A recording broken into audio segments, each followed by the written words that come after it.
On Barry Charles' Footy show today, yes, eligibility rules in New South Wales and Origin, simple as this, let it happen.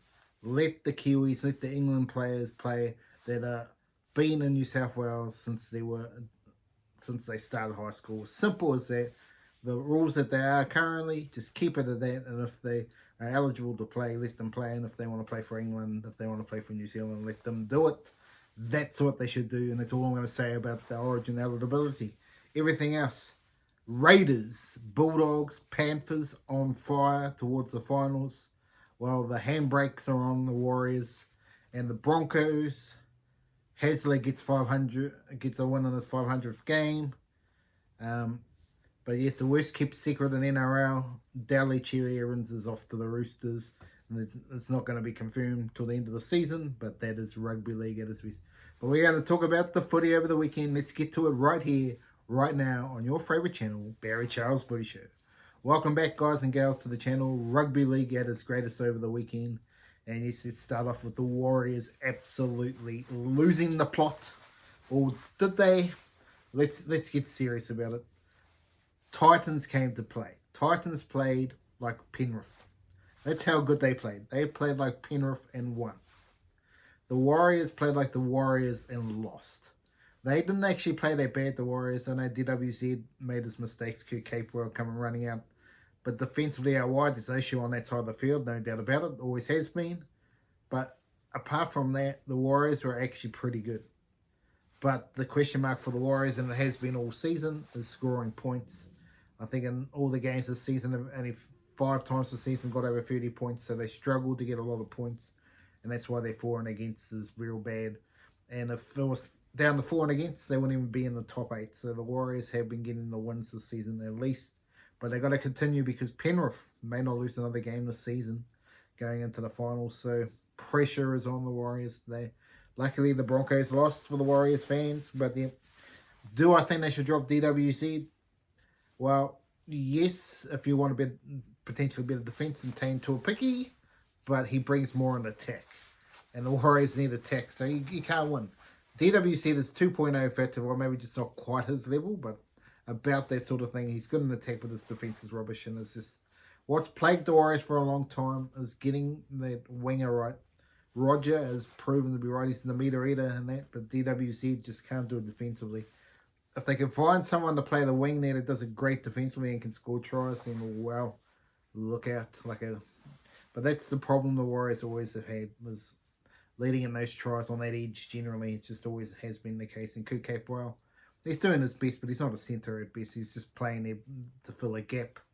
And that's maybe somewhere where the Warriors need to buy if Rocco Berry and Ali are not the answer there. So that's the question mark the Warriors have to think, because they also brought Morgan up and he hasn't even been anywhere near likely to play this season. So, but yeah, for the Warriors, their attack is what they've got to figure out in the next month or 6 weeks. If they don't, you will see them going out the back door, and that's either finishing 4th and going bang bang, or if they don't make it, then they're 5th or 6th.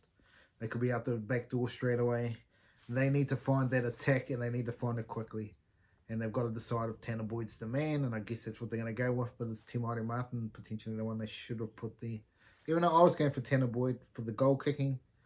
But yes, just whether or not he can get it done against the top dogs. That is the question mark, and Timothy Martin's the same, no different. Against the top dogs, it's a question mark for the Warriors, and that's going to be the Achilles heel going forward. But enough about the Warriors. The Broncos. Yes, they are... again, had the biggest opportunity and they blew it against Parramatta. The same as the Warriors, but I thought they were worse because defensively they were just real poor. The Broncos, and again, I think that's going to be the Achilles heel going into the season. Defensively, it's going to cost them big time again in the finals. And with their loss, they're more than likely going to be 5th or 6th now. They've allowed the Broncos to leapfrog them. Penrith to leapfrog them, so 5th or 6th looks like their best opportunity. But don't forget, they could fall out if they fall on the cliff. They've done it before last year, so they want to fall off the cliff again. Broncos are no certainties to make it yet, but I'd expect them to be top 6, but they can choke. So they need to find some more. Reece Walsh been offside. Should he have got back more? I think he tried to, but at the end of the day, it's just footy. But there was 80 more minutes of that game that they lost big time. So I think there's more to talk about there. Mitchell Moses got it done. But who looked the most impressive? The Raiders were okay in the second half, but it seems to be them all season. The Bulldogs was a pretty clinical display. And the Panthers, after a slow start, really got it flying. Yes, if you're going on all the forms, we saw a good game against Bulldogs and Panthers. Panthers won. Then you got Storm there, but Storm are not convincing at all. Can the Munster of the father's death be a motivating factor to get them up to the top?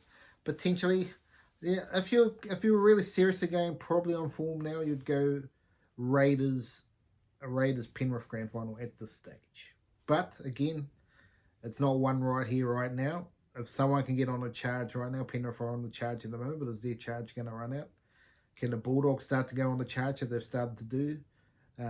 Can the Warriors or the Broncos start doing something? Or someone lower down make a move? I don't think anyone from lower down is going to win the comp. It's out of the top 6, and generally the top 4 are the ones that will do it. But there's a lot of road to go here. The Storm injury crisis with Hughes, that could be season ending as well. So you'll see Munster back, I'm sure, this week. But will Pezzett come in, or they go with Wishart? Interesting moves there in terms of their selection process there. But yeah, coming back to Desi Hasler, 500. Yep, congratulations. He's joined the 500 club of coaching in the NRL. Potentially it'll be his last hurrah. Has he gone past them? Well, who knows? I think there's probably a question mark over the roster. Whether they give Hasler more time and they go, you've got to go. Someone's got to go. Someone has to go. I know they got Keanu Kinney there as well. But does that mean Brimson's got to go? They got too many fullbacks. Too many fullbacks in the kitchen, and it just hasn't worked. They need to sort that out. There's just something not right. Obviously, Hasler probably will be gone, but it's just something not right with the Titan structure at all. Because you could see potentially on the field they could be good, but maybe they need a barnstorming meter eater winger too. There's probably something else they're missing. They're missing that meter eater winger in this day and age, and I think that's something they're missing big time to help the forwards out. I think that's something that is probably one thing the Titans need to look to find, some winger that's going to do those meters for them. So that's probably something they need to look at going into the future. But yeah, let's just quickly go through it. The Raiders, they have a big chance of winning this season. The Bulldogs are a chance. The Storm and Penrith are chances. They're probably a top 4. They're your top 4 chances of winning the comp, I think. Then the next tier down, you got the Warriors. Defensively, have got up at the attack and not the Broncos got the attack, but haven't got the defense. So I got them there. And then you got the Sharks, and I'm sure we're going to make it. But they're not convincing this year, and they're going to have to play Broncos, Warriors, or Penrith, most likely. So they will be hot out of the door in the first round, I'd expect. So Sharks probably 7th, and then 8th's a lottery at the moment. I was expecting Manly, but after the performance last week, I don't know. But I still think Manly are the favourites to get there on the draw. But Dolphins have the for and against. If Dolphins can't snag enough wins, they will be there. And the Roosters are still a hunt, but if they lose again next week, you could just about say they're humble pie for the season, just about. So there's some question marks over some teams. And Dragons, again, pretty much anyone's from Dragons below, they have to win all their games from here on. And will any of them do it? I don't think so. There's not a team out there that's got enough talent in their roster down the bottom. Probably the Titans have the most likely they could bounce back, but they're not going to do that. Well, they're too far down. They can't make it anyway. But they're probably a team that could get off the bottom of the ladder if they go on a run. But again, all depends on their draw going home. But you're finishing off with DCE. He will be at the Roosters next season. I don't think he's going to be on as much pay as maybe he's on $1 million, but I wouldn't think so. Are they going to make another second mistake like Chad Townsend? They've picked someone up that's played a year too long. That is the question mark, you can argue. But again, they might fast track according to this coaching for 2027. So if that's the way, he might be a coach in 2026 if he struggles early on.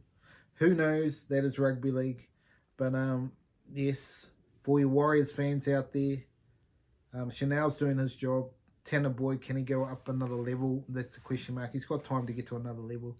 But if they're going to win the comp, they need Tanner Boyd to find something extra, and they need to sharpen up their defense on the Kurt Capewell, DWZ wing. That is where they're leaking a lot of points. They've leaked a lot of points in that area over the history of the Warriors.